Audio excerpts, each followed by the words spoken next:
Saltwater History, episode 131. Richard, we've got a bit of a treat this morning. Just a bit. Who are we speaking to? This is none other than the James Delingpole, which, of course, he does not need an introduction for our audience or a bio, but I'm going to give one anyway, just because the bios are good. And it's going to be short because we're aware of his prowess and everything that or a lot of what he's doing and accomplishing out in Britain. So James Delingpole, for those who are unaware, and you should be aware by this point especially, was a major figure in British journalism throughout the late 90s and early 2000s. He's written for the Daily Mail, the Telegraph, the Spectator, among other entities.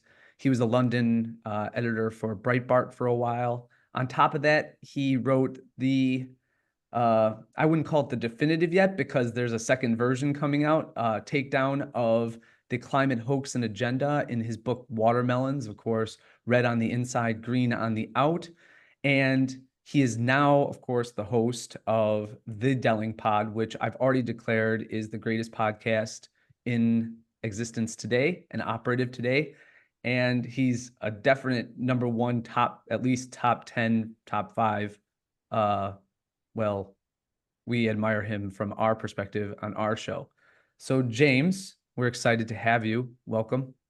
I'm even more thrilled than you are to be on your show. I'm so looking forward to this. Can I apologize in advance? Okay. For I'm going to upset some of your listeners, and I don't like to do it because I know that we're really all on the same team. We're all on Team God. We're all on Team Awake. But I'm afraid that I'm going to say some harsh truths about you know what, and people aren't going to like it. And I'm sorry about that. Let's rankle feathers. That's what we're here for, right? So I'm a slave to truth. Yes. So let's get right into it. It just so happens, serendipity being what it is, that the Trump, let's call him the Trump, and what I call l'affaire Trump, a la Dreyfus, has taken a major turn in Act 2, Scene 5, if you want to call it that. And in Butler, Pennsylvania, of course, the world knows that there was this attempt on his life, let's call it, just for now. And you and Miri Finch have been out there in front of things, stating rather unequivocally that this was theater. In fact, Miri's piece, which I loved, was talking about how it is convenient and fitting that many of these figures, including Donald Trump, of course, who was a reality star TV host and actor as a result, have ascended to the highest ranks of Western politics and politics in both Britain and the United States. And so this is an act. Okay, so let's elaborate. How did he, well, first of all, how did he do it? And then why did he do it? I'm really glad you used that word theater, because I think it captures better than fake, or some of the other words. I said it wasn't real, which raises difficulties, because then people say, well, what about the guy who died? Was his death not real enough for you? Was the blood not real enough for you? I don't think any of us can know, and probably will never know. Probably this will be discussed, if any, if there is a world left, if there are people left, people will be discussing this in 50 years' time, and a bit like the Kennedy assassination. I mean, even now, truthers, in fact, everyone that is truthers are divided as to whether he even died. So I think you need to take a step back and look at the bigger picture. The dark overlords who, with God's permission, are temporarily running the world and serving Satan or possibly Lucifer, but they're serving the cause of evil in one form or another.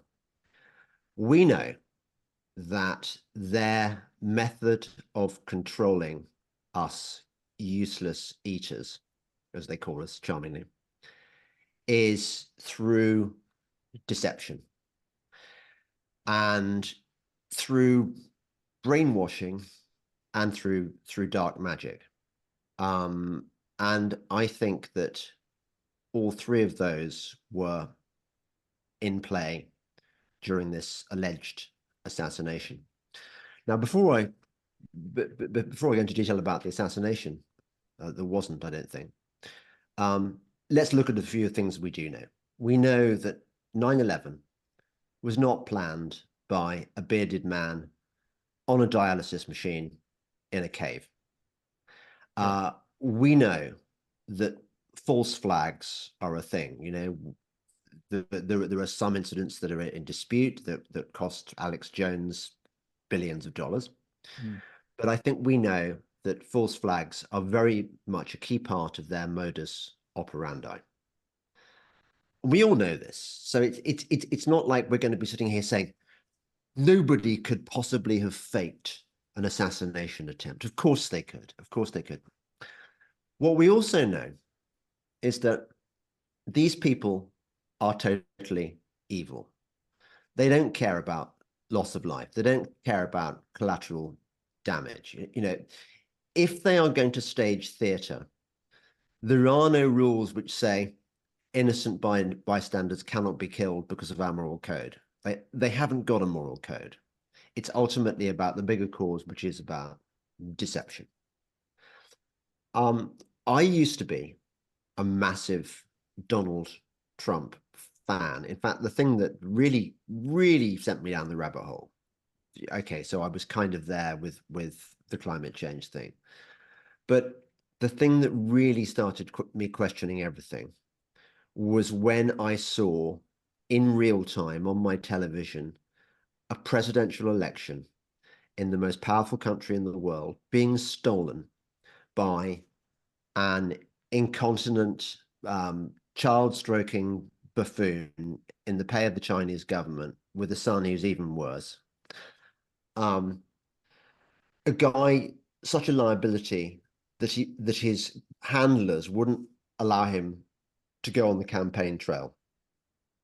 And this guy supposedly won an election against the most popular president in US history, who'd been out on the campaign trail. We saw the rallies, and I don't think they were fake. I think there was a genuine enthusiasm. And I saw the media, the mainstream media, of which I used to be a part, reporting on this theft as if it were all legitimate. You know, they ignored the stories, the video footage of ballots being, you know, lorry loads of ballots being brought in. I mean, I don't need to go through the evidence that. So I thought, well, hang on, what kind of world is it when an event as significant as a presidential election, which decides the fate of all the world, not just Americans, how can the media not be reporting on it? How can this even happen? And that started my. So I used to be I like Trump. I used to defend him. I made myself very unpopular defending him. So Trump's that election was your awakening point. But interestingly enough, like Miri had shared in her article, it's the reason why she's Mary Finch. She met her husband through, in a sense, Trump. But yeah. He's an influential guy. He's touched all our lives. Isn't he great? But as Miri says, better than I can. They're all actors. You know, I used to be a Ronnie Reagan fan. I used to think, great quips. What a guy. You know, isn't America lucky to have this guy? As they're all fakes in one way or another. They're all playing a role. I started going off. Well, actually, I started going off. There was a key moment where I went off Donald Trump, and that was when he pushed the vaccine. Which, if Trump was our guy, if he was this, you know, speaking truth to power, draining the swamp, as he told us, what's one of the worst elements in the swamp? It is big pharma. It's the medical industry generally. And here was this guy, he was supposed to be our guy, pushing what I call the death jabs, which have since been demonstrated well, I mean, they've killed more fighting age Americans than the Vietnam War did over a much shorter period. They've driven a chunk of the working population out of work because they've got life-changing injuries. And here is the guy who's supposed to be our guy still standing by this. So what I'm saying is Trump is not our friend. I'm not saying that Biden is a desirable alternative. I'm just saying that Trump is not a good guy either. Hmm. So what do I think Trump's function is? I think Trump represents the Lucifer. I mean, people listening to your show are going to be comfortable with this. Trump is the Luciferian false light. Hmm. I'm not sure whether he's actually the Antichrist, as some are saying, but I think he is the false light. And I think that what is going on now is a kind of sort of magic spell of transition. We've all seen just how corrupt and stupid and venal and wrong the left is, as represented by this incontinent puppet that you've had running your country allegedly for the last 4 years. And Trump is being prepared. It's a given that he's going to be the next US president. Trump is being the way is being prepared for his triumphal entry into Jerusalem, if you like. And part of the gimmickry that's going on, part of the theater, as you call it, is that he's got to be not just the guy who says kind of things that other people won't say, but he's also a martyr to the left. He's a victim. And what better way to create this sense of victimhood? And also, by the way, I didn't mention division. It's really important. Divide and rule. These guys run us. They control us by divide and rule. What better way to divide the country than to have Trump voters thinking that the left, the evil left, tried to assassinate him. That's how good he is, and that's how bad the left are. But also simultaneously to sow confusion and rage among Trump voters who are sort of semi-awake, but really not very awake, the majority of them. And here we've got crazies, one or two crazies, like, well, I'm not a Trump voter, obviously, but there are people like me in America who are saying from the kind of not from the left, who are saying this was all staged. So that's my initial premise. We can go into details after that, but yeah. Excellent. So, and it's what I shared with Charlie in the immediate aftermath is how it's amazing how really, when you boil it down, Trump is just a minor deviation in terms of policy prospect, what a second term bodes from just a kind of normal GOP.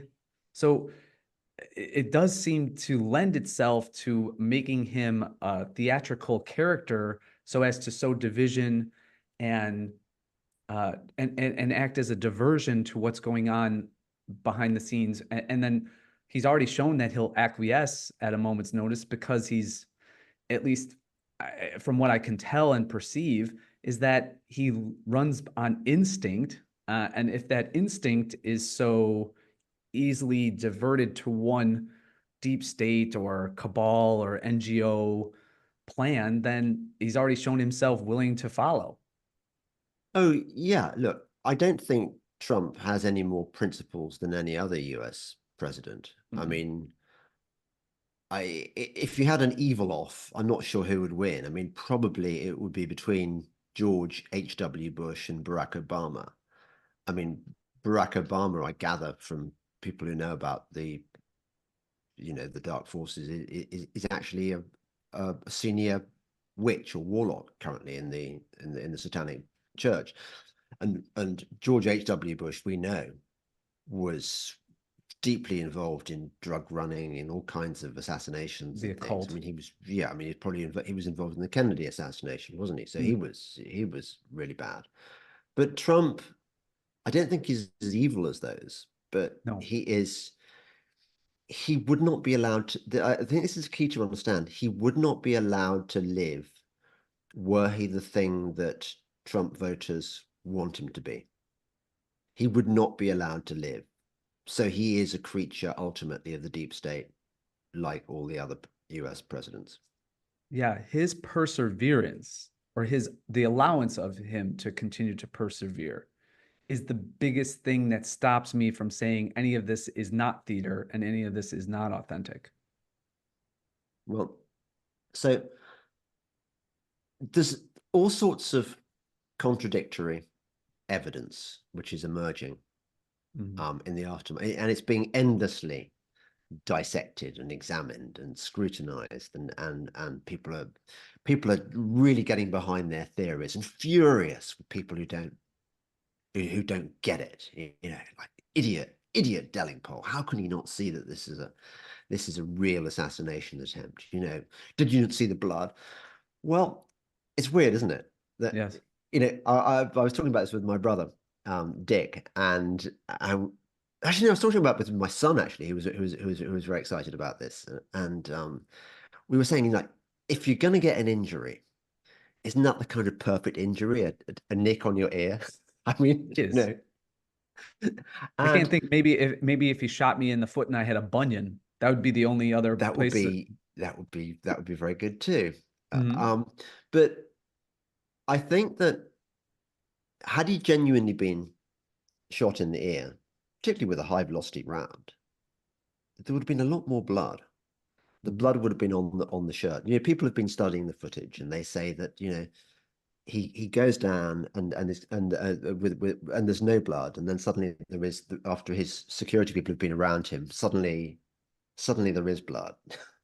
You know, Mhm. I'm when you're staging who was the guy who made the Statue of Liberty disappear? Oh, Copperfield? Yeah, yeah. The illusionists can achieve lots. It's not like it is beyond the ken or the ability of mortal man to fake a blood coming out of a presidential candidate's ear after he's allegedly been shot. People have been looking into this stuff. There are all sorts of angles you can take. I mean, the photograph of the bullet caught midair. Now, I don't know. Isn't it rather handy that this bullet was caught on a single frame of a camera, even if it were possible for cameras to do this thing? Let's say that it is. How come the photographer who took this shot was also did he win awards for it? I'm not sure, but he was there. He took the photograph of George W. Bush's expression changing when he heard about About 9/11. 9/11. Ah, Oh, yeah, that was a big surprise to him, you see. I mean, he didn't know it was happening at all, and the expression. They're all actors. They're all yeah. actors. So how can, and what a crazy coincidence, isn't it? That the photographer who took that iconic shot of George W. Bush hearing for the first time that the Twin Towers had been hit by a mad terrorist, apparently, um, uh, also took the shot of the bullet. I wonder how he did it. I mean, was Yeah. he? How do you photograph a bullet flying? And then there's all sorts of distraction stuff, like, and they didn't post snipers on the sloping roof, because this plays into the idea that this appeals to the constituency, that they know their audience. They work the angles. Mhm. So there's the story about the idiot woman who, for health and safety reasons, would not allow snipers on the sloping roof or something. Yeah. How likely does that?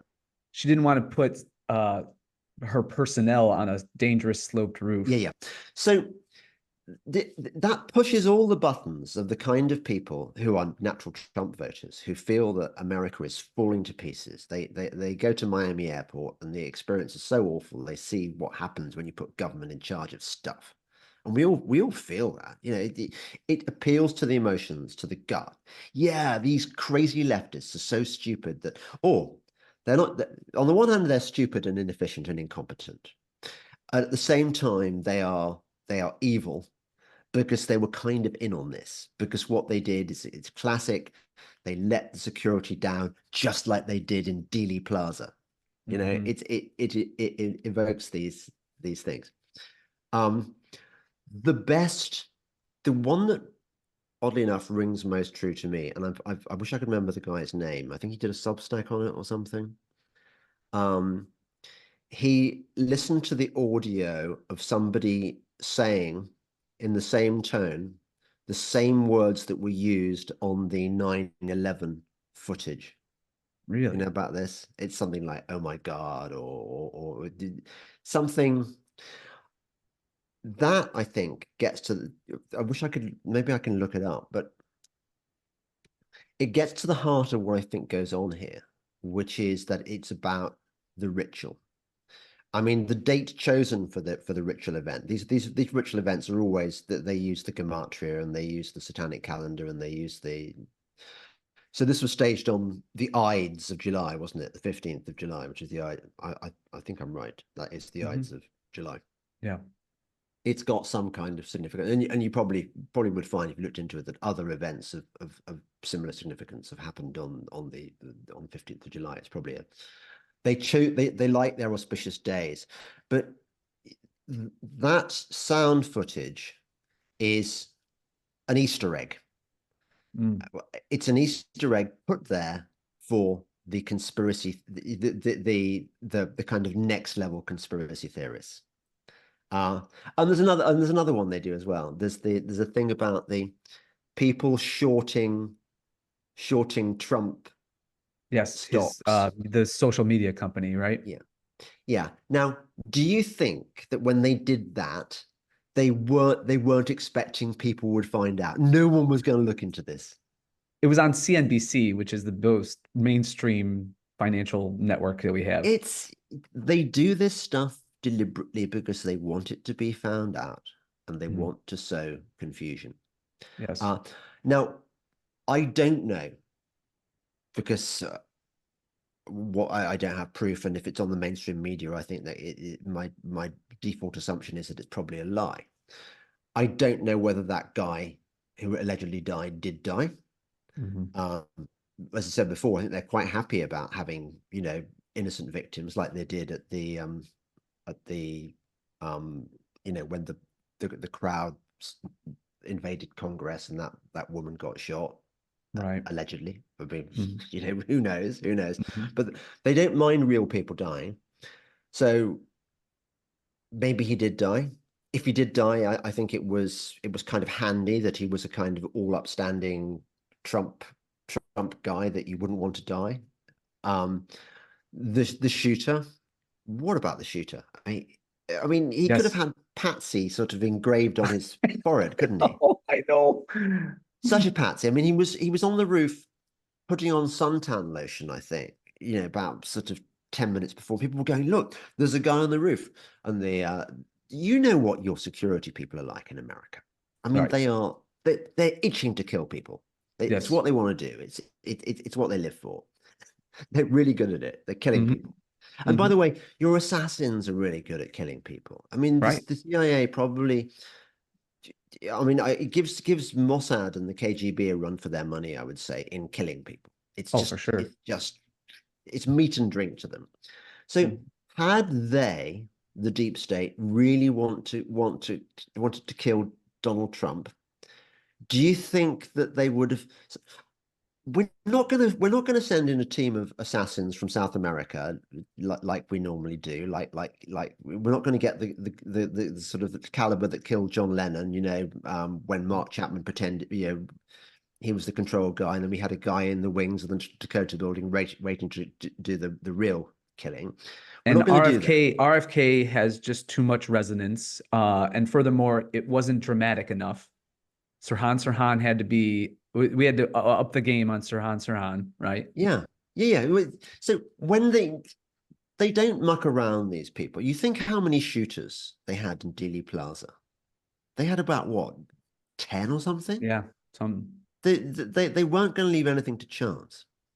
So do you think that if the deep state, let's suppose it was the deep state, if they were planning to kill Donald Trump, do you think they could say, what we're going to do is we're going to pick this kid and we're going to put him through MK Ultra programming or right. Monarch programming as they now call it, and we're going to let him get on a roof with a rifle without a scope on it, and because this is our best chance of killing the president, what we're going to do is we're just going to make the security really lax, and this guy is going to get through, I mean, no one would ever leave it to chance like that. Right. No matter how lax you made your security, you could still not rely on this guy without a scope on his rifle to kill the president. So I rest my case. And just to echo what Murray had pointed out in her piece, is that when the deep state and when the nefarious they, are intent upon really killing a threat to their cabal, it's when what happened to the president of Tanzania during the COVID. Good old President Magufuli. Yes. America would be blessed if only President Magufuli could come back from the dead. It becomes a and run. household name. He should become a household name. There should be Magufuli buildings named after him. There should be, by the way, can I just sidetrack briefly? Yeah. I watch Netflix and things because I have a side job as a TV reviewer. Why is it that so many TV series are set in Chicago? Is there some sort of subsidy that goes on? Well, you remember when I was on your show, we talked about the bear a little bit. Yeah, which I've gone off, by the way. I'm right off it. Oh, good. Yeah, because What I couldn't. a waste of life. So, well, I'll then save my time. So you've repealed your recommendation. Yes, I have. Okay. But anyway, another thing I watched was this sci-fi series, or a sort of future, where they can sort of alternate realities. Anyway, they go into in one of the futures they go into is the dream future of Chicago, where everything works out fine, and they go for a lovely drink in this tower building, and it's the Obama building. Sorry, Yeah. Of course, it had to be. But Obama should not have. I mean, maybe the Tower of Babel should be named after Obama, but no other kind of tower. The Big Mike Tower. That would be good.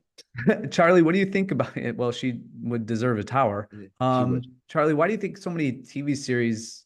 Because you wanted to talk to James about American culture a bit and his perception of it, and he seems to be.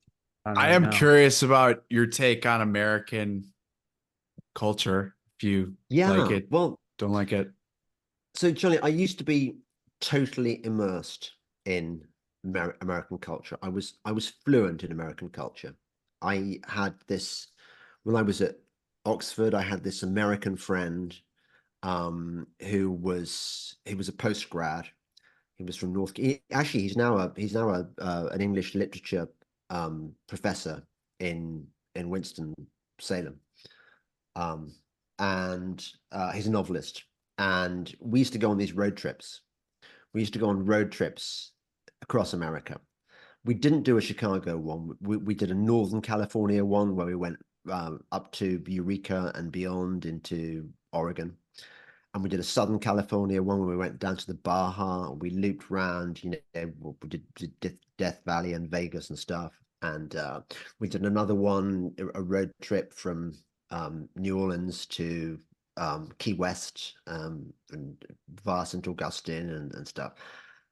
So I've been to America lots, and I used to think it was great. Every time I used to think, this is my country. I love this country. And we're reared on American culture.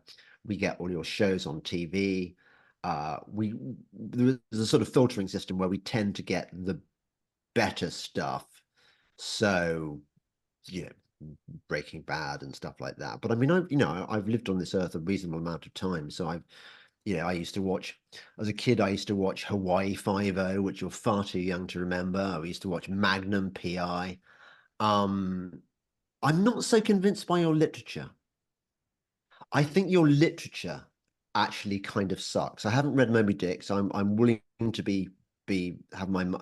I think your literature thinks it's much better than it is. There's a kind of portentousness about it. There's a kind of, I am a great work of literature.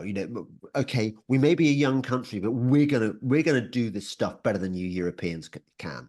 And I'm not sure that you can. Henry James sucks, I think. The Europeans was painful to me to read. Just I haven't read I think one Henry James, you could actually read The Turn of the Screw, that's fine, but anything else, if you anything bigger than that, it put you off James for life.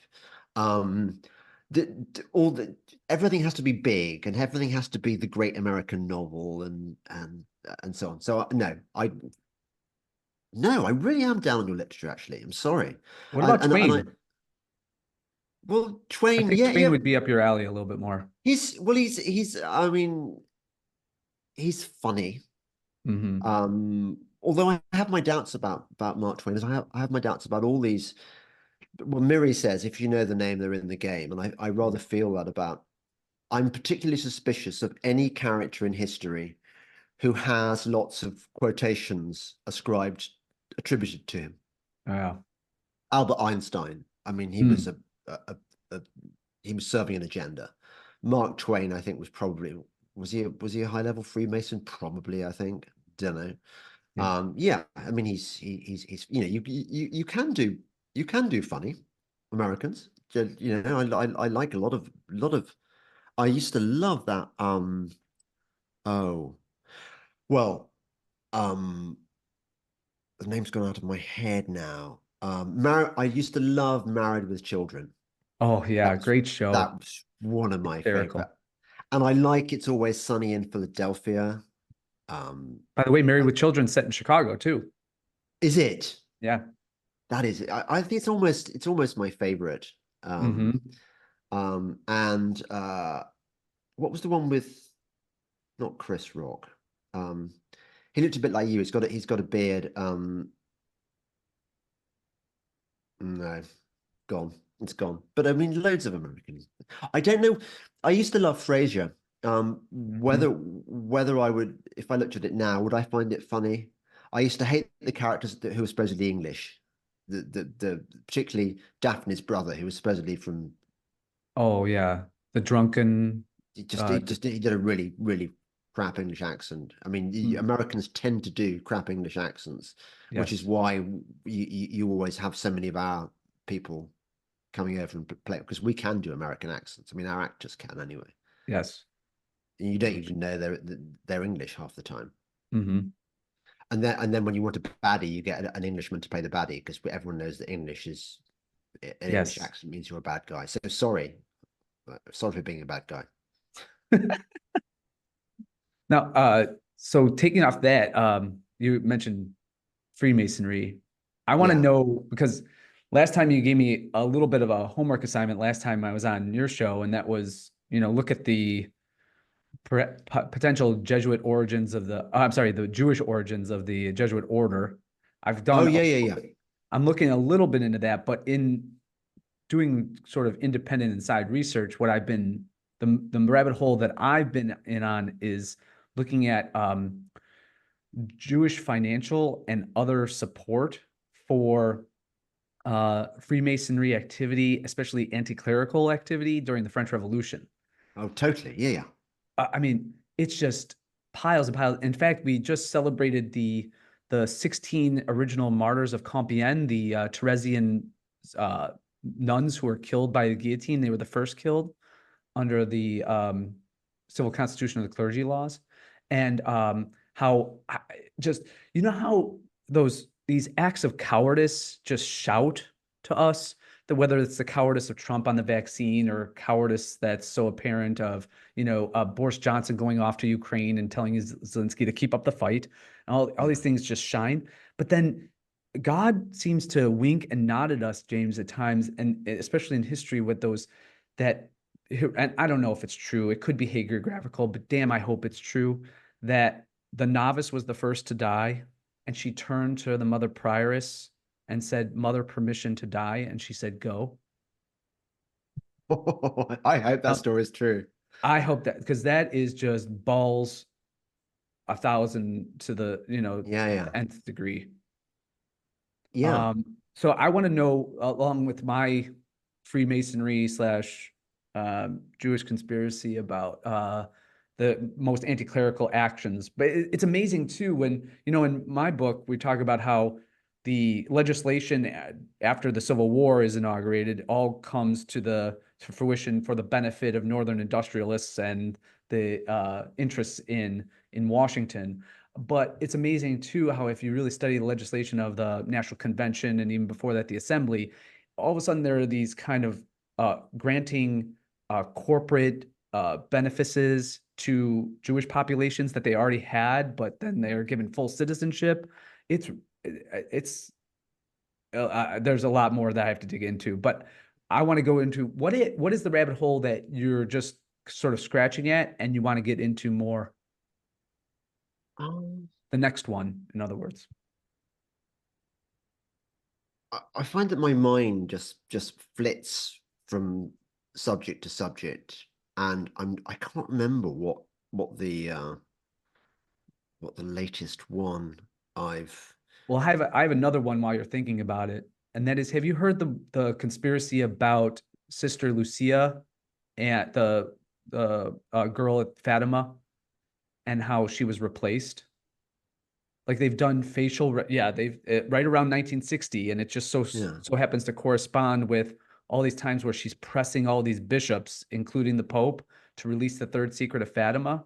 yeah. And all of a sudden, pictures that she goes into some seclusion after that, and then she reemerges, leaving all the way into the 1990s to be interviewed by, I forget, there was a movie about it, some British journalist, in fact.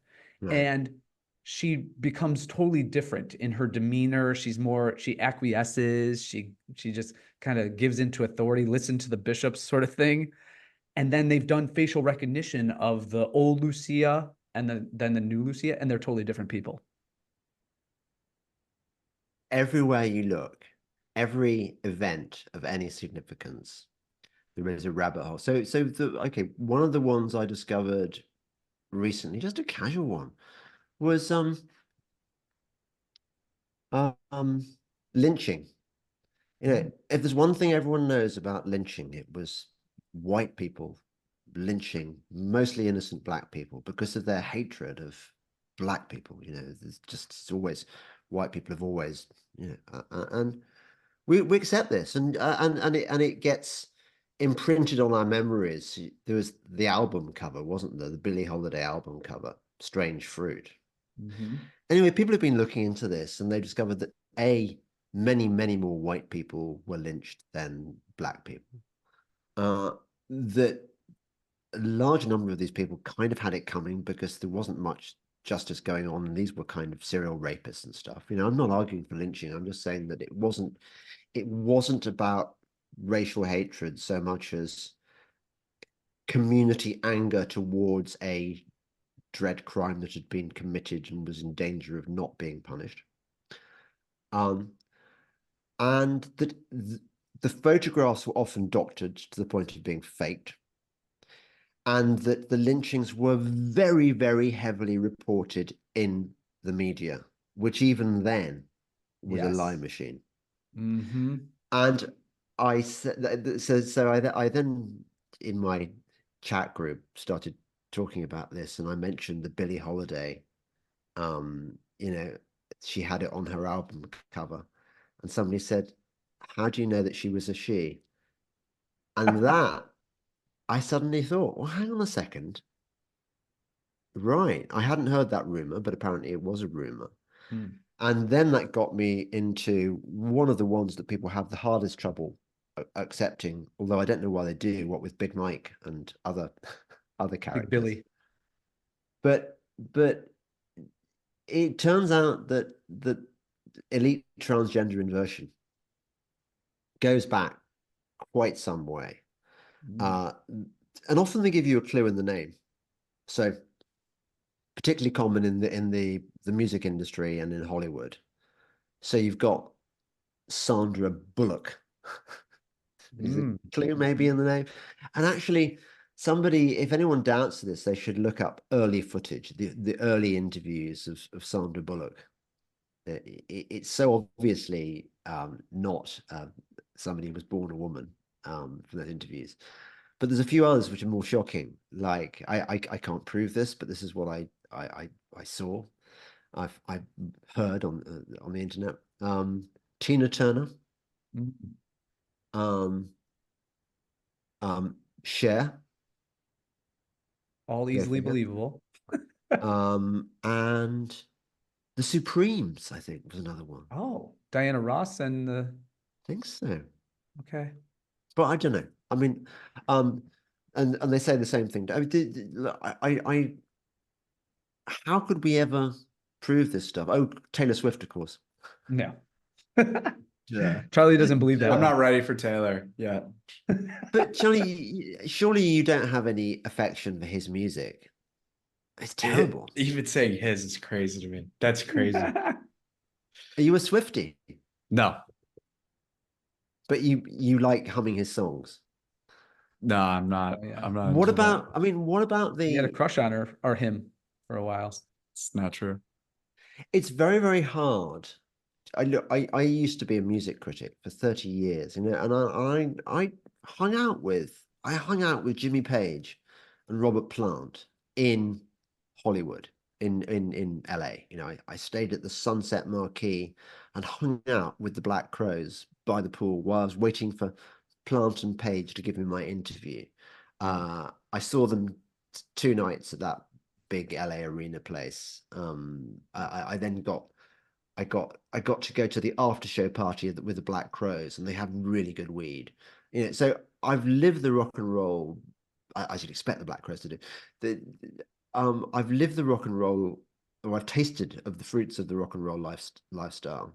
I was really into my music, and once you've gone down the rabbit hole, once you're awake, it's much, much, much harder to listen to music without realizing that it is part of a satanic agenda. I used to laugh at these crazes, these kind of sort of rattlesnake handling Christian types who think that the rock music is the work of the devil, but it is the work of the devil. Mhm. It really is the work of the devil.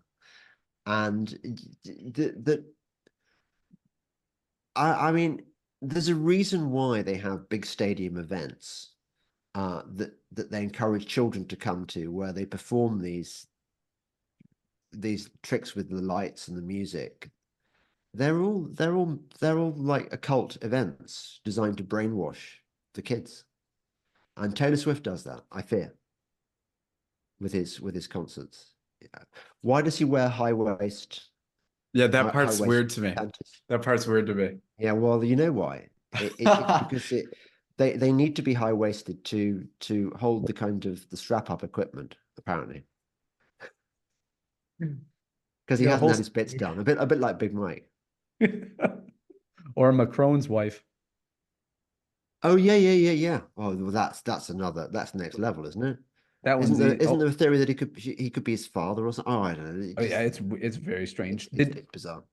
On Twitter, I was sharing with you, someone who's, I think I'm hopeful, fingers crossed, that's going into our camp, albeit slowly.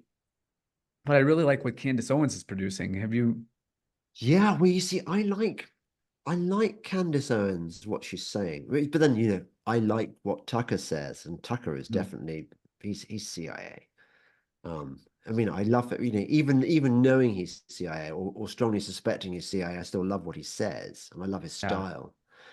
I feel the same way about Candace. I think she's nice to look at. She's good talker. I know her husband.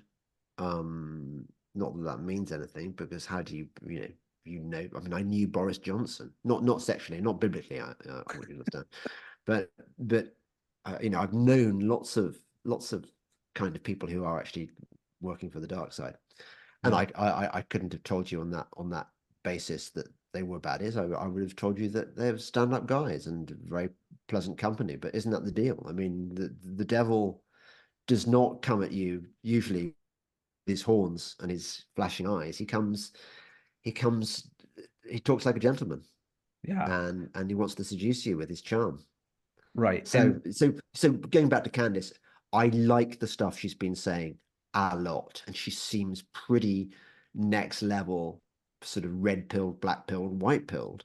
But again, I'm suspicious of a lot of why are so many prominent people allegedly turning to God?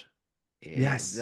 There's something suspect about it, because there's not like a test that you have to pass where a sort of Christian test, where it's a sincerity test. No, all you've got to do is say, yeah, I've just been reading the Bible and it's great, and people go, oh yeah, he's one of us now.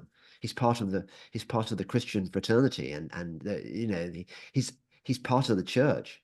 And what would Lucifer like more than if you're at your baptism after playing this game, you go through the scrutinies, we have their scrutinies, I believe in God, I reject the devil, and you could just stand there and lie as you then are baptized in a false sacrament.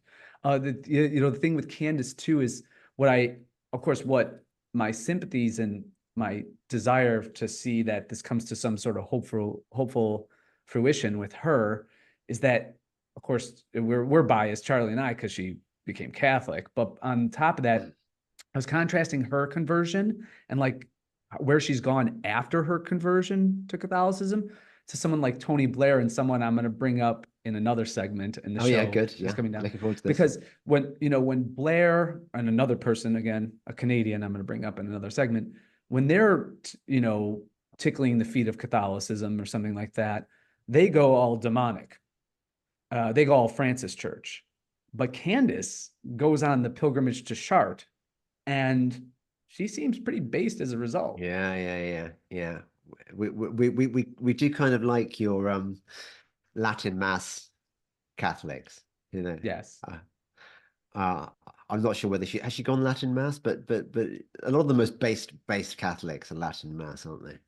Mm-hmm. And we didn't even get to talk about, and maybe it's for another show, but Vigano getting excommunicated. That's our boy, huh, James? Well, yeah, that's interesting. I was going to say to you that your man, maybe he's not your man, E. Michael Jones, really, I thought, a polite way of putting it might be, blotted his copybook in the Delingpole way of thinking anyway, where he said, well, of course, and Vigano is probably not even a real Catholic. Well, there's debate about whether he was an ordained bishop or not, and E. Michael Jones said, well, he's now outside the church, and he's caused schism, and that's a far worse thing than. And I thought, okay, a lot of people, not just Catholics, champion you, E. Michael Jones, and they listen to your stuff because they think you're based. They think you're part of the awake fight back, and you're clearly not. If your main concern is schism, and maybe it matters a lot, maybe it's a really big deal in the Catholic Church, but if that's your line on Vigano, who says some pretty cool stuff, then I don't want to be part of your. I don't want to play your games. Go away. Yeah. Especially if Vigano, again, the idea that he's, well, I don't know. Is he a catechon of sorts? I don't know. But they never enter into, I mean, the idea in philosophy of a Cambridge change isn't that difficult, and Vigano just trots it out there. I mean, the idea that no one can assess in this trad space, especially those who are condemning him for schism, that, as Vigano himself says, I haven't moved. The church has gone this way. Yeah. So we don't know though, do we? I mean, that it could be that even Vigano is part of the psyop.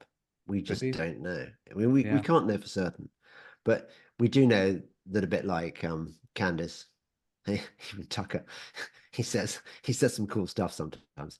Yeah, those are the candy and the Easter eggs of sorts. Yeah. Charlie, are we ready to transition into our next segment? That's a difficult word. Transition. Is that what we're going to do? Taylor Swift is done. You want to annoy our guest? Annoy our guest. Okay, here it is. Annoy James Delingpole? Yeah, you want to remind the audience the rules? Rules are pretty simple. Gary and I are going to list either a name, place, idea. James is going to rank that on a scale from 1 to 10. 1 being doesn't bother him. 10 being gets him beat red mad. The most annoyed. And then he's going to riff on that. Yeah. Mm-hmm. Do you want to start? Yes, I'm ready, because I had mentioned this guy's name, and I want to hear the both numerical assessment and then what James is going to elaborate upon, and that's Jordan Very Peterson. embarrassing if I haven't heard of this person. Yeah, Jordan Peterson. Oh, that's a really good one. Oh, good choice. Thank you.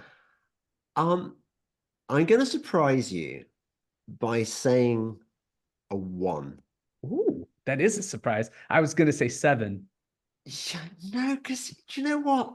I think the thing is, the guy is a fake. Um, Possibly there was a time I went through because I actually went to see his live show with um the guy who talks about Marcus Aurelius, the boring guy. What's he called? Oh, it's not Gladwell, right? No. Oh, Gladwell's annoying. Um, who goes on platforms with? He went on the tour with Jordan Peterson. I don't know. Who does stoicism with Jordan Peterson? Ryan Holiday. That's the Stoic No. guy, but I don't think. Oh, okay. No. We'll We think of should him be. after the show. Yeah. Anyway, the thing about so I went through this. There was a famous incident on UK TV. I don't know whether it translated in America, where Jordan Peterson took apart a really annoying kind of feminist Kathy Newman, uh, right? Or what was her name? Kathy Newman. Yeah. Kathy Newman. It's very enjoyable. In the same way, it's really enjoyable watching Tucker Carlson take down the Australian mainstream media at that thing he did. You know, sometimes these things are just enjoyable. They're kind of an owning the libs moment. But you know, owning the libs moments are designed for a purpose. Right. They're not what they seem. Yeah, I like Ben think Shapiro, who made a career out of ridiculing 18-year-old college freshmen who don't know their Yeah, ass from a but hole in the you wall. know, I used to. I love the time when Ben Shapiro takes apart Piers Morgan on gun Yes. control, Yes. but that doesn't mean that Ben Shapiro is not totally evil. And it doesn't mean that Piers Morgan is not totally evil. I mean, you know, it's evil. It's Mhm. just like you know, you can, or I don't know, Beelzebub and Moloch or something. Mephistopheles. Yeah, Mephistopheles, whatever. So Jordan Peterson. Um, he, I think the purpose he serves is he creates these pens in which he corrals the young men who would otherwise be angry about what's going on and be doing the kind of things that we're doing, that Charlie is doing, and finding out the truth and directing fire where it needs to be aimed. What he does is he says, it's okay, young men, angry young men, you're right to be angry. What you need to do is tidy your room, and you know, here are some other sort of useless precepts. He defangs them, and they're right to have fangs, and these fangs might be useful in the resistance, and instead he kind of neutralizes them by persuading them that he is offering a message of how they can improve their lives, how they can be better people, how they the correct response, and it's not the correct response. He's just he's eliminating the threat which Yes. they ought rightfully to pose to the rulers of the darkness of this world. Jordan Peterson is not a Christian. He flirts with the language of Christianity, but he's not. That weird suit he wears. No one will wear a suit like that by accident. One that's half one color and half the other. No one interested in fashion would wear a thing like that. No one with any taste would wear a thing like that. You'd only wear it if you were sending a signal to the world, and it's the same signal you might send were you to be photographed with one eye, or with a Mm, hand in front of your lips, or any of the other, or do this one. This is a popular yeah. one. You know, the suit thing, can I offer something that really drives me mad about the suit that it just kind of dawned on me is that in iconography, how are Christ and the Madonna often shown? I think this is actually a mocking of the Christ and Madonna, where you have Mary clothed in divinity, the color of blue, and then underneath her undergarment is red as right. humanity, and then Christ the opposite. So that dual color thing and schema, it just rankles me it just hits me It the wrong wouldn't way. surprise me if that was another element, because these things, they love their signs and symbols, these people. They work on many, many levels. And it works on the subconscious. That's the thing. Yeah. It's like people say, "Oh, I don't listen to advertising. Advertising is aimed at idiots, not me." But it's not, when you hear the jingle, it's not your rational brain that it's speaking to. It's the unconscious, which you And can't, which is it's weird too how his career has kind of, in a sense, mimicked, but in a, what would be the word? An inversion sort of way, a love sort of inversion. Christ public ministry. He Yeah, had that whole thing where he was away from, it's like his temptation was the drug addiction and he's yeah, away yeah, and then he comes back renewed. yeah, yeah, But yeah.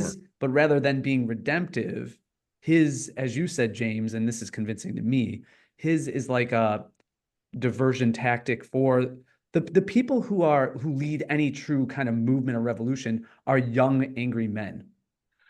The It's always whole been the way. the And whole of the thing if you're gonna they call nullify that, if you're going to obviate and make it a kind of opium, a type of diversion, well, then you don't have the energy behind a movement that could counteract the they. I think you're absolutely right. I think that was the purpose of the intellectual dark web. Everyone who was bracketed intellectual dark web is a shill. Mhm. Um, they are the false light.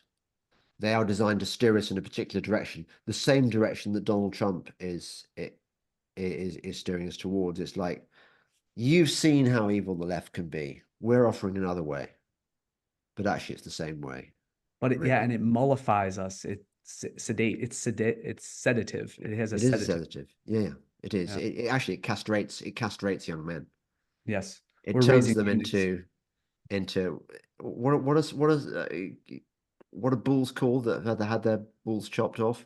Neutered. Uh, Yeah, but what's the name? geldings? No, no, not geldings. Let's have a look. Yeah. Um, let's have a Well, look. and Castration.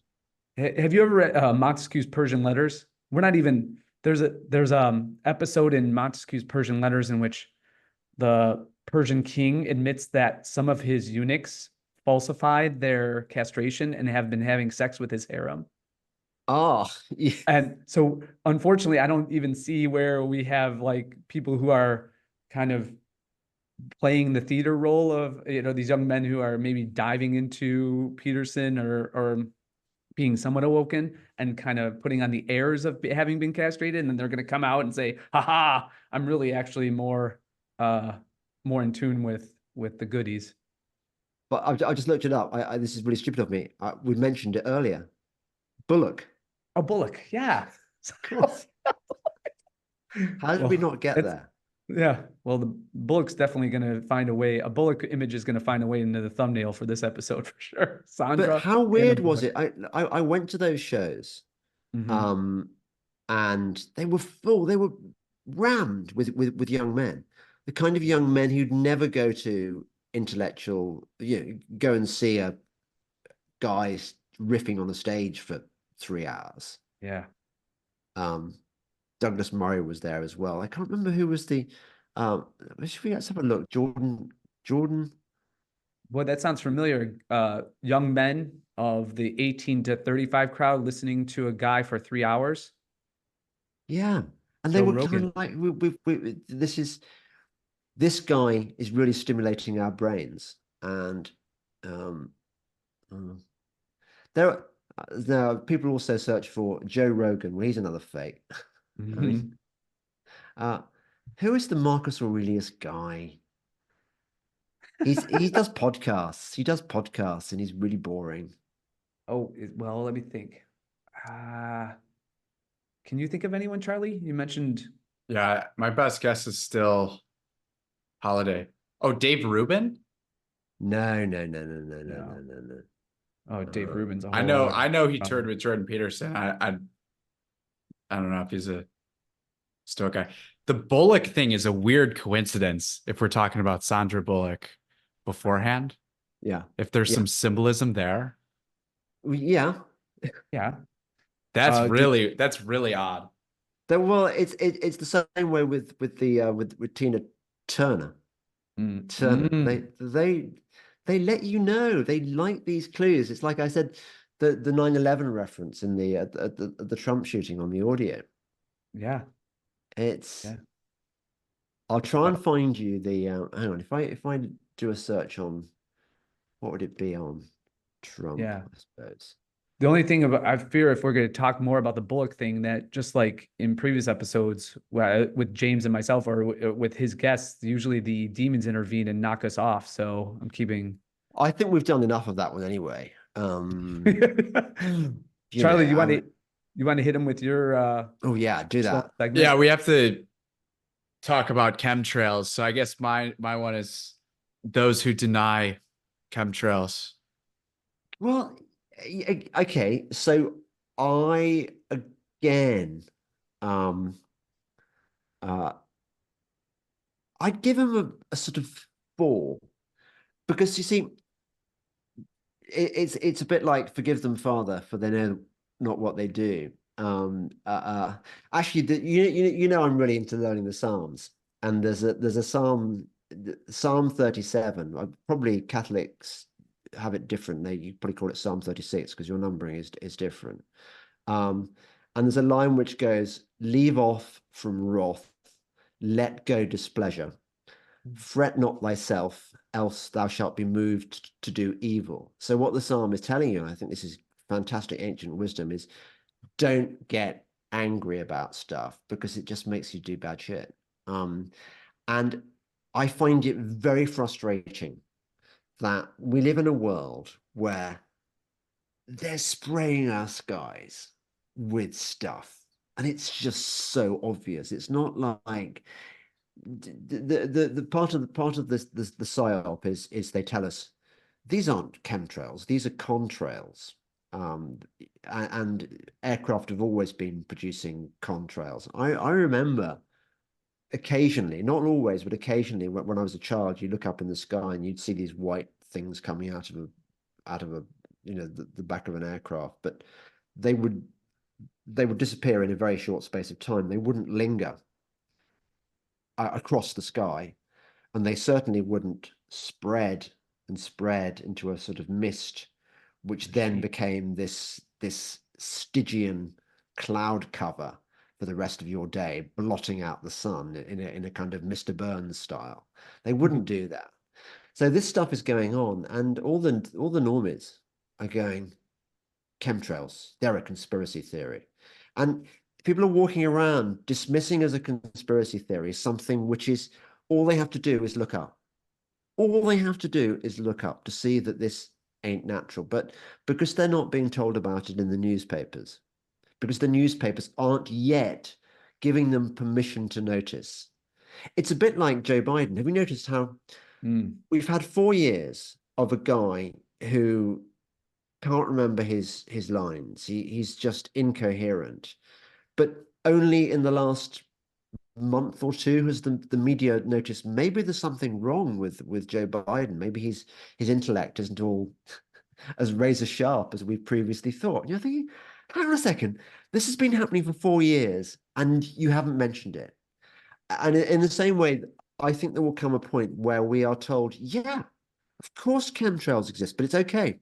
We're doing it to stop the planet heating up at a dangerous level, and it's for your good. That'll be the next stage. But at the moment, we're still in the kind of it's not happening. It's not, it's a conspiracy theory.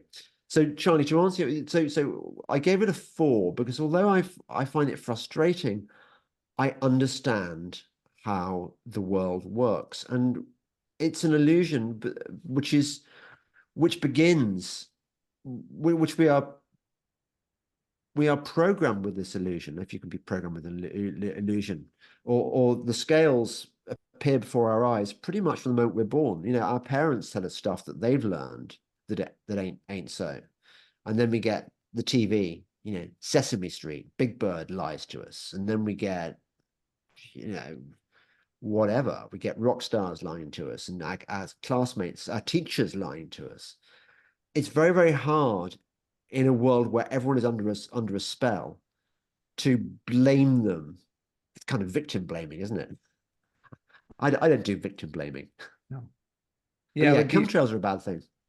it is a bit, as you put it that way, it would be ridiculing someone who's given the assailing Mentally experiencing handicapped. post-traumatic stress disorder. Yeah, We're all exactly. in that. Yeah. So I don't get I get frustrated because Mhm. I mean actually it's one of the worst things that's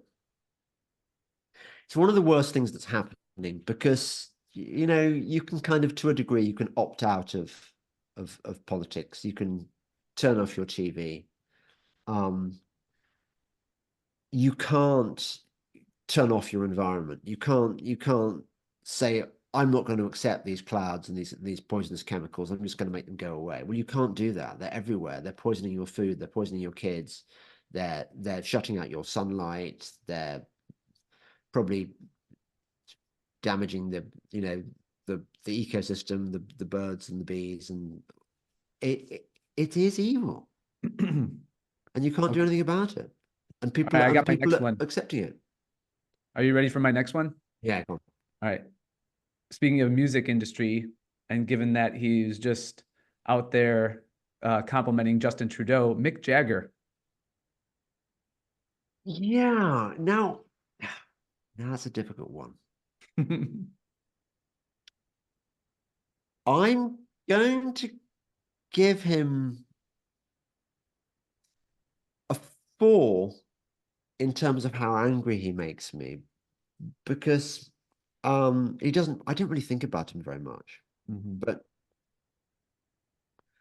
if you're talking about guys who've sold their soul to the devil, there is no question that he does some really I've heard stories, I know people who know him, Mhm. and he is you wouldn't trust him with your granddaughter.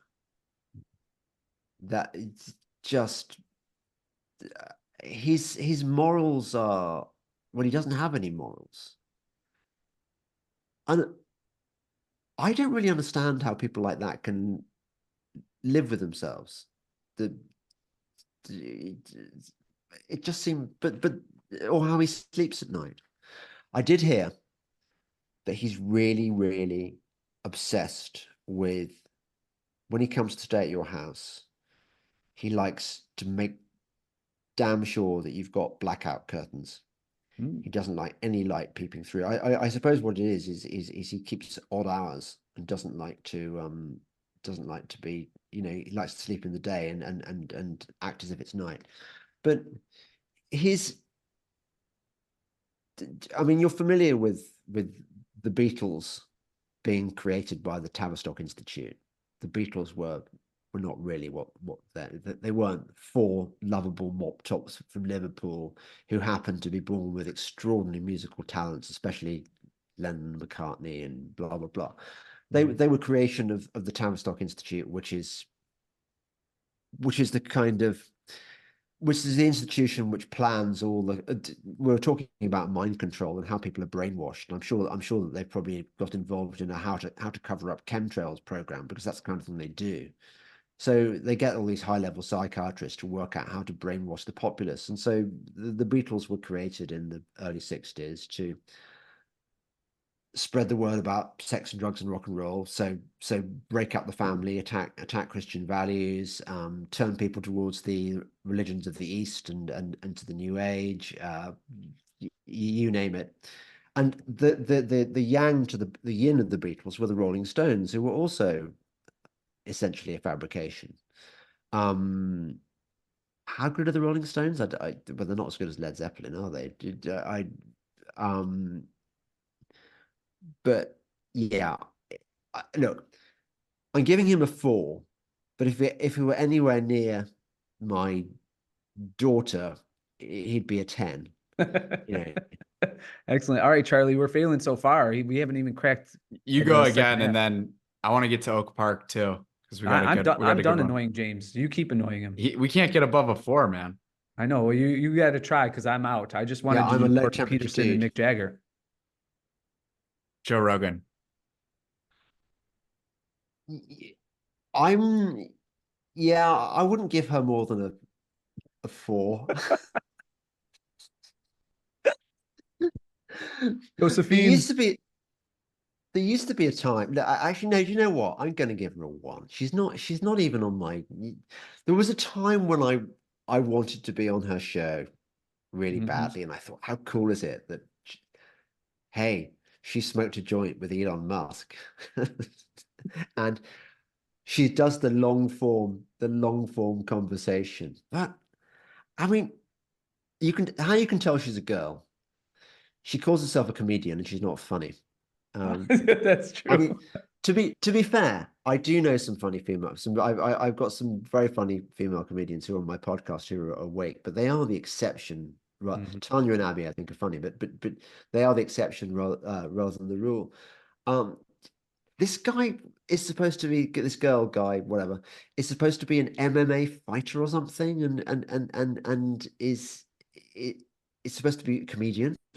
How does that work? She is really boring, really boring. Yes. Um, and it's it's one of the tells. I I'm not really a details man, as people familiar with some of my articles and podcasts will know. I prefer the big picture. I like intuiting stuff, which of course leaves me open to the accusation that I'm just leaping wildly with my wild surmises, and I've got nothing to back it up. But That's the I think I'm beauty of Delingpole, though. you know thank you for that. Thank you for that defense. That defense, Gary. The, so I have these sort of rules of thumb, these tells. Anyone who has been on Joe Rogan is probably working for the enemy. I think if you're on Joe Rogan, it's a sign that they want you for a particular purpose. The devil wants you for his Mhm. cause. And it's a pretty good rule of thumb, I'd say. So Cool. if ever the day comes when I'm suddenly invited onto Joe Rogan, I wouldn't do it. I don't think. I don't like. I can't talk for 3 hours. I get exhausted. Yeah. So yeah. Well, I can't wait What? to. Are you familiar with Dave Smith? He's got a big podcast here. He's like libertarian, anarcho-capitalist, kind of like in our. We're fans of his. He's a huge. This is where I always want to tell Dave, like, get off Joe Rogan, because he loves Joe Rogan. He likes being invited to the. And here's the thing too, which is to your point, is whether Joe Rogan, by his preeminence, I suppose, however artificial or unreal it might be, he has this comedy mothership, this huge comedy club, and it's Yeah. like where the rogue, like really radical comedians kind of get cucked Of or course kind they of get do. Of soft. course they do. Because they all want to be in the big club Yeah, ultimately. Because the big club means money. that. Now, there's speaking of a female comedian who I love, who is definitely awake, and she's to the point where she hates the comedy mothership, and is Leonardo Joni. Check her out. She's really good. Okay. I won't Leonardo remember that. Joni. Well, I might do because it's a weird name, but you remind me afterwards and I'll check her out. She's Albanian, and she lives in Okay. Austin now. Yeah. Does she? Well, Hmm. maybe I should have her on the podcast. Would she do it? Is she Oh, big? I think she would. She's awesome. Extremely funny, and we know that that's rare, if not impossible.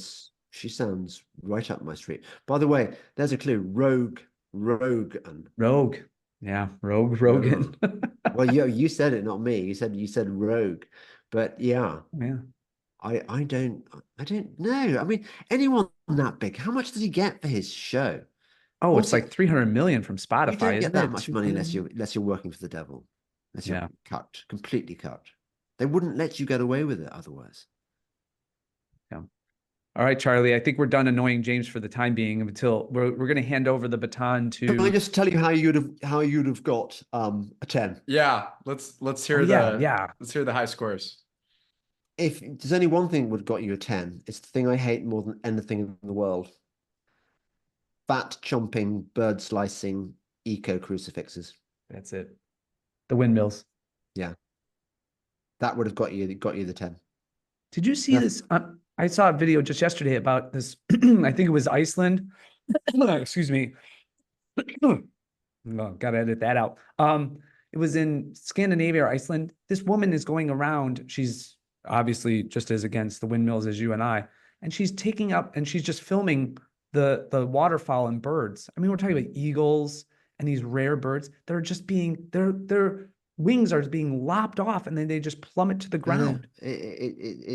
I get this is why I get really upset. I get really upset about this stuff. It's like, I mean, as you know, I like fox hunting, but fox hunting has a purpose. This is destruction to no purpose. Correct. It's wrong. Yeah. It's diabolical. Well, we got Anyway, the 10. should we go to your gay suburb now? That's a good segue to the people Okay. segment. Meanwhile in Oak Park.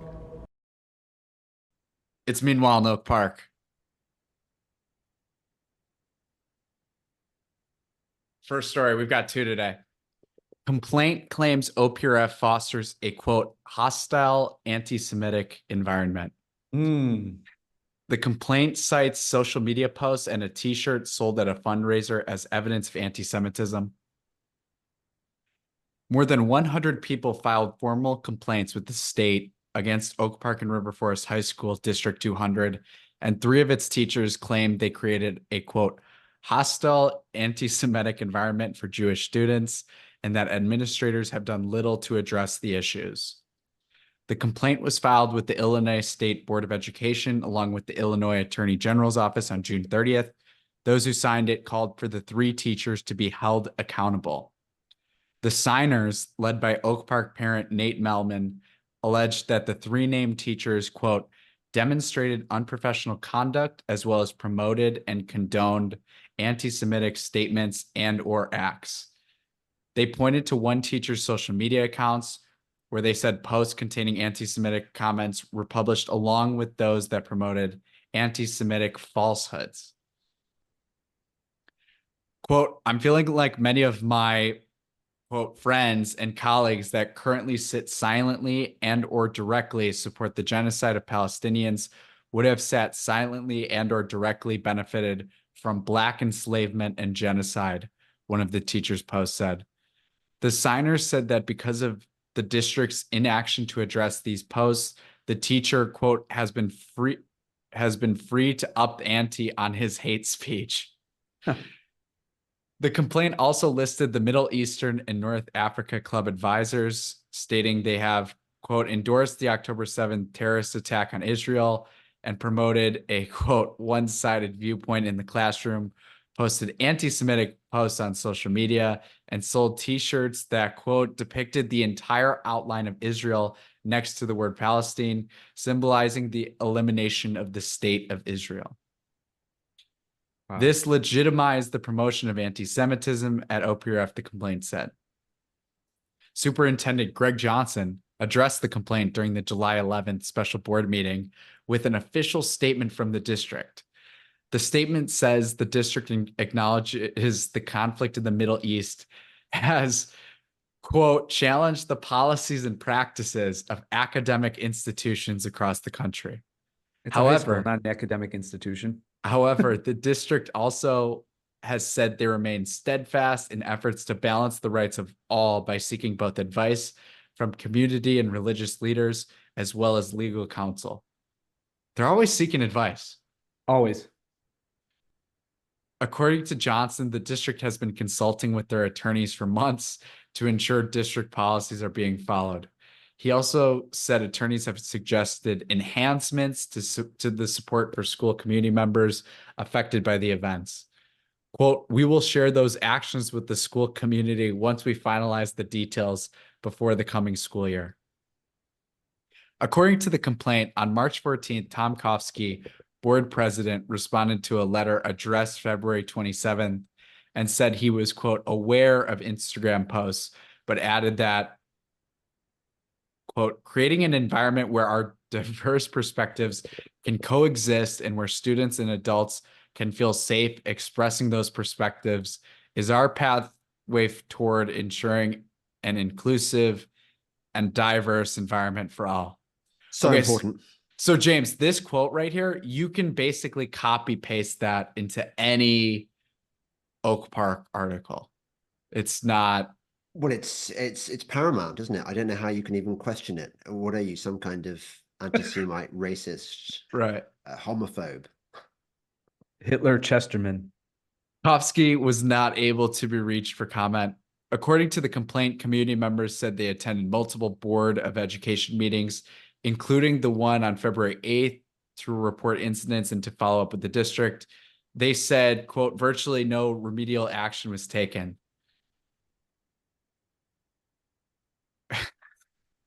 They wrote, quote, we therefore turn to you to ensure that District 200 is a safe and welcoming place for Jewish students. Yeah. Melman said that the climate at the high school has made students fearful. The students are afraid and they have complained, Melman told Wednesday Journal. There have been a number of students who have complained to administrators and nothing has been done. Melman said despite public comments, letters, and various complaints, the district has not addressed the issues and instead have silenced and gaslighted a part of the OPRF community. Quote, if this was a complaint for any other reason, any other basis, whether it's gender or sexual harassment, something would have been done, Melman said. But because they are complaining about the anti-Semitism, nothing is being done. Melman sounds like a character from South Park. You can just imagine the South Park character. Yeah, that's cousin Kyle. He's the super Jewish one that comes in and he's like, oh my God, he's just a caricature. Yeah. OPRF statement said that administrators, including Johnson, have met with dozens of OPRF community members, students, and staff with different identities and points of view. Quote, across the board, regardless of their identities, they have shared personal stories of pain, anger, fear, and despair, they said. We want them to know we see them, we hear them, and we are committed to ensuring we have a safe and healthy environment. Are they seeing and hearing the limbs being blown off of Palestinian I'm getting something here. I've suddenly realized, I'll bet you. I'm guessing, I could be wrong, that some of the teachers saying this stuff are black. And they are treading on eggshells. The reason for this kind of, we won't tolerate, which we want to understand both sides, and the reason that they're not actioning this complaint is because they know that they've got, on the one hand, they've got team anti-Semitism, but on the other hand, if they take action, they could be accused of racism. So it's like, you kind of almost feel sorry for them. At the same time, you want them all to lose. Because even though, I mean, I'm sympathetic to those who are saying that this is basically genocide that's being carried out against the Palestinians. They're being wiped out.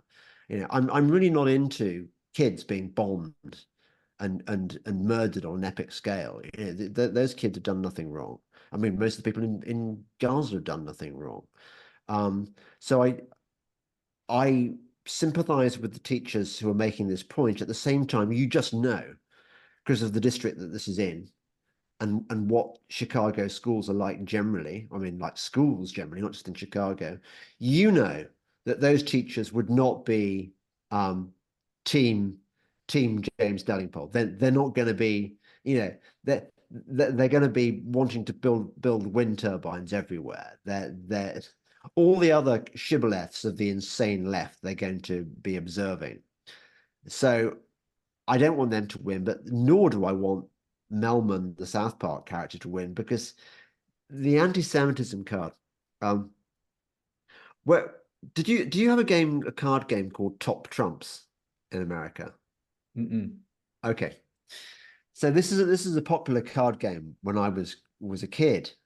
This would have been even in the 1970s, and it still exists. And it's these cards, and the pack of cards, and you can get cards on different themes. So you might get superheroes, you might get jet fighters, you might get tanks, or you might get cars. And so the pack of cards I remember from my youth was supercars, like sort of sports cars and stuff. And you win the game by, you say speed. Say you've got a car which has got a really high speed, and you call out your speed, and the other guy's got a car that's hasn't got, it might have a bigger engine like V8, but he's never going to beat you on speed. So you then take his card if you win, and if it's his turn, he might say V8, which might beat your. So you can do speed and weight and so on. Sorry, so it's a long explanation, but anyway, there was a car that you always wanted to get called the Lamborghini It's spelled Countach. Is that Countach or Countach, whatever. Countach, yeah. But you wanted the Lamborghini Countach because it could do something like 310 kilometers an hour. I don't know why it was in kilometers an hour, but it was. So but that was the car that beat everything. And in the same way, the anti-Semitism line is the top trump. It's the Lamborghini Countach card that you play because it beats everything. It's like Yeah. it's the coverall complaint. You win every time because nothing beats anti-Semitism. So I obviously want them to lose as well. So Yeah. why can't they all lose?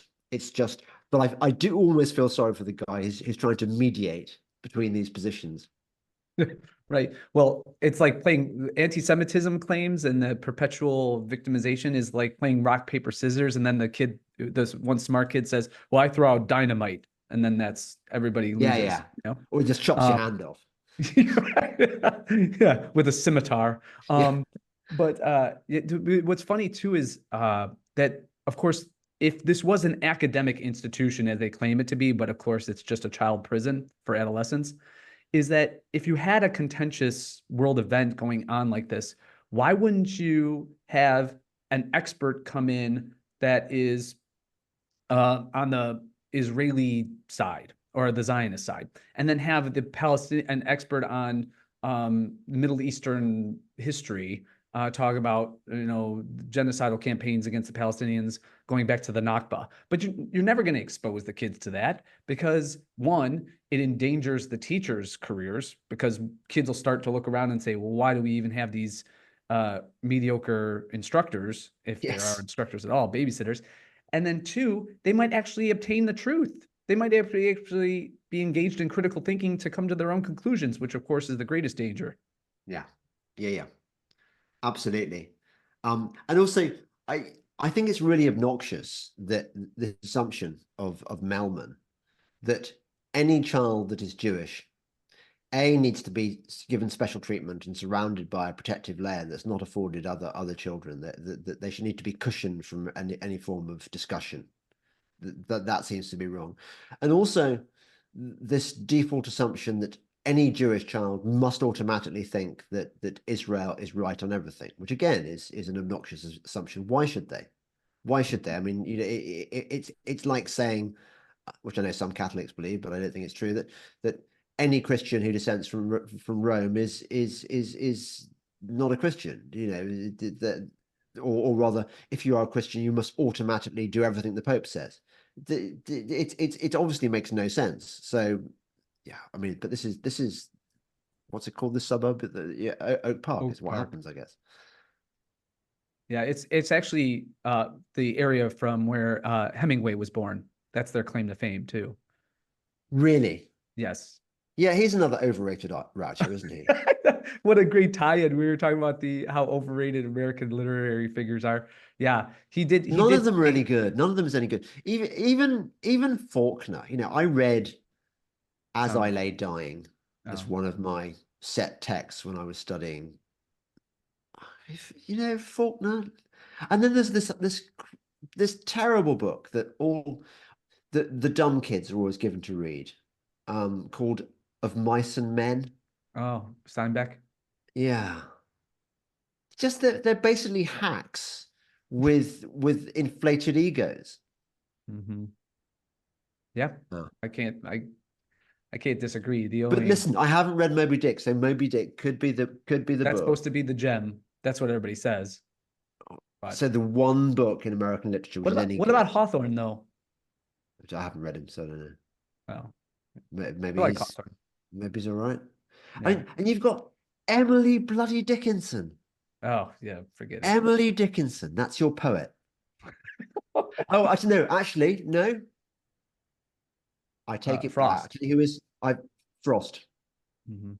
Robert Frost is good, Yeah, but he is. did spend a lot of time in England. And I think maybe he imbibed. Robert That's Frost is true. good. Walt Whitman, I think, is probably okay. I just love even beyond any of the good poetry. Frost, ever hear what he did at the inauguration of Kennedy in '61? Robert Frost. Yeah, he was No. the he was the first designee of a presidential poet to give an inaugural poem. Oh yeah. He did his thing, and he turned to Kennedy, according to the history of the story. He said, "You're a little bit Irish and you're a little bit Harvard. Be more Irish," which I like. So, You all could right, say Charlie, that we're to ready almost for any next. of them, couldn't it? Be less Yale, be less Harvard, be less Skull and Bones. See, Yeah, be less see skull and bones is a how well that would. life mantra. Yeah. How many more we No, got, Charlie? Frost. One more? Yeah, I mean, the end of this is basically the district will not tolerate harassment, intimidating conduct, or bullying, whether verbal, physical, sexual, or visual, that affects the tangible benefits of education, that unreasonably interferes with the student's educational performance, or that creates an intermediate, hostile, or offensive educational environment. So, Ah, blah, blah, blah. Melman said the last thing those who signed the complaint wanted to do was paint the school in a bad light, but felt there was no other option due to the lack of action from the district. Oh. Quote, you never want to take your business outside, so to speak, but at some point we had to do it, Melman said. That is what it's come to. Yeah. that sounds like a family squabble. They want to make the high school a family, an extended family. Ugh, disgusting. Yeah. You. We can kind of half read this one. It's pretty funny. Okay. New Oh, this Oak is good Park, news. New Oak Park Chief Sustainability Officer to Very begin important. July 29th. The Here we role has been vacant since November 2023. How did Oak Park cope without that? I mean, that's how many months? That's like 7 or 8 months without a sustainability officer. Oh, Hmm.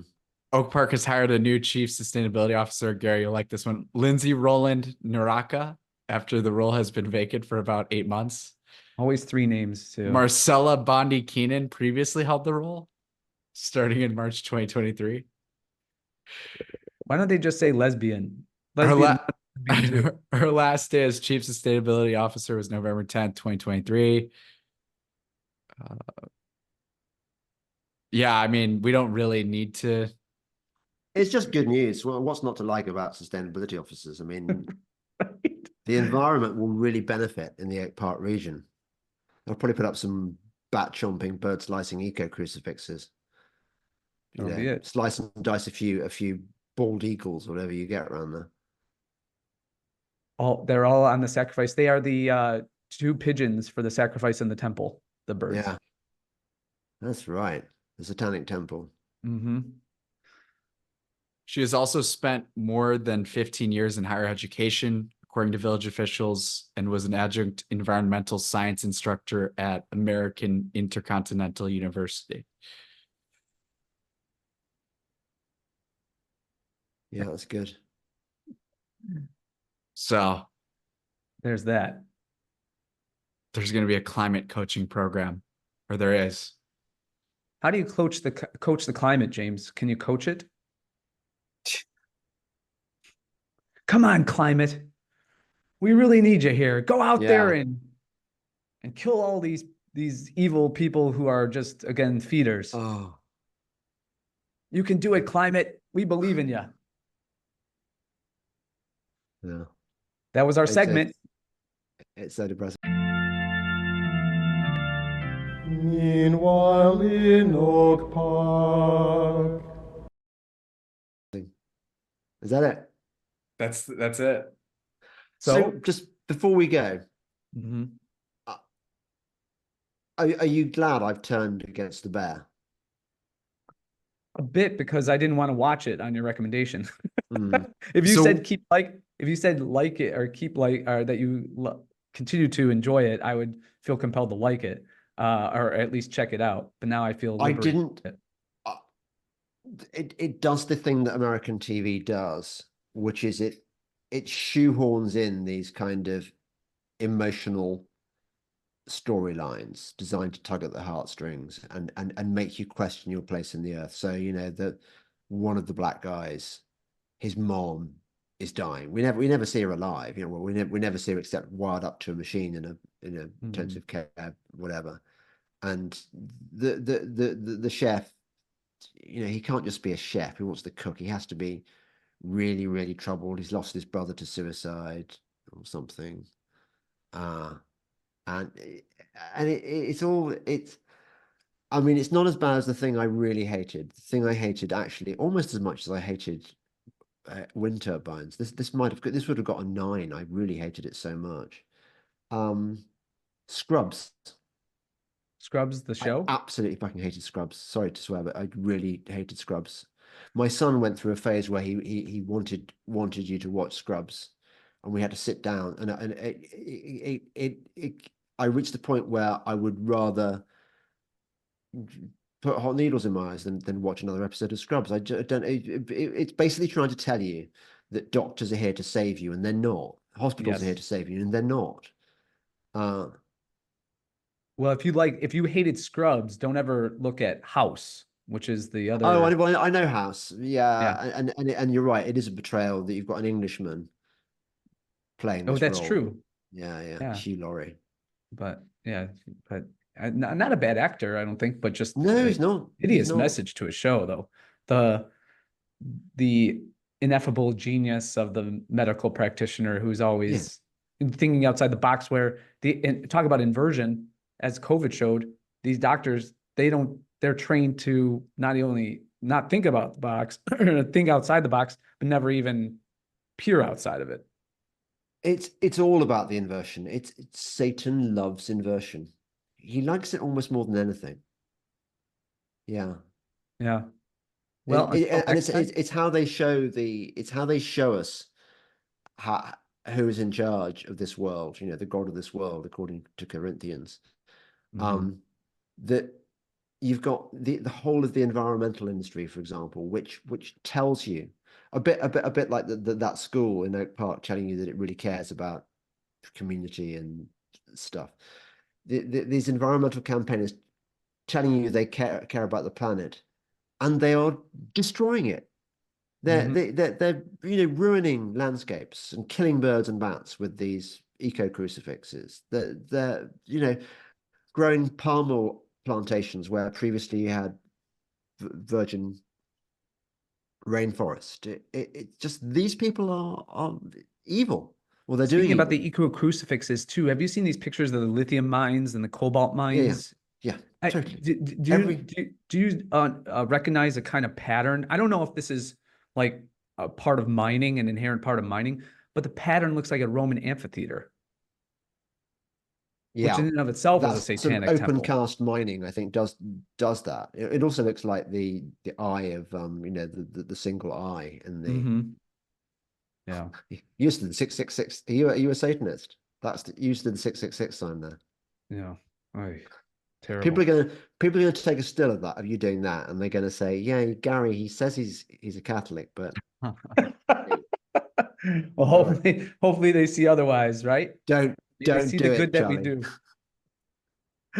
do. Hey, before we leave, you got to tell the audience where they can find your stuff. Especially, I can't wait for the release of Watermelons too. Oh, I know, yeah, quite. Oh, so do I. Well, it means I will have written the book. Yeah, get That on it already. so Quit if going on podcasts with the two American guys and get that book done. I should know that the if anyone still wants to look at my stuff after I've said such terrible things about the Trump assassination, Of which dear leader. obviously was the most important, you know, moment in American history. Um, yeah, I Are you kidding? He froze right. Well, he paused. Yeah, so he just yeah, you haven't mentioned Rumble. You're on Rumble, Odyssey too, aren't you? BitChute, Odyssey. Dude. I mean, they're going to close us down in the end. Mm-hmm. Mm-hmm. But get it while you can, right? Yeah, get it Yeah. while you can. Exactly, support me while you can. And then the So, the website. You gotta tell us oh, the about website. Yes, oh, that's a good website point. and What is my? the Eden event. Can you tell us about the Eden event? Well, that's happened. But Oh, it that'll be did. on the Oh, podcast. Oh, yeah, yeah. So I think my podcast address is jamesdelingpole.co.uk. Oh, I'll just yes, my website. Is that's it? it. Mhm. Okay, well that's it then. Okay. Yeah. Go there. Be awakened. Be Yeah, joyful. I'm not very good at the American style hard sell, but what I will say is that my podcast, you were right in your assessment. I am even better than Joe Rogan. Yes. That's Even akin to when I was on your show and I said, I don't care how this goes, as long as it's better than a Dick Delingpole episode, I'll be happy. Lowest you bars. know, The lowest everyone knows bars. the dick one's the best. I know. I love They your are. brother's great. Please tell him I said hi and we love him too. I'm sure. Yeah, I will tell him. Okay. I will tell him. Dick, you've got some fans in Chicago. Yep. Yeah. So, Yeah, he'll be happy. well, Good. Well, thank thank you you. everyone for listening. And thanks especially to the great James Delingpole for joining us. Go listen to the Delingpod. Thanks, My pleasure. James. Thank you. God bless.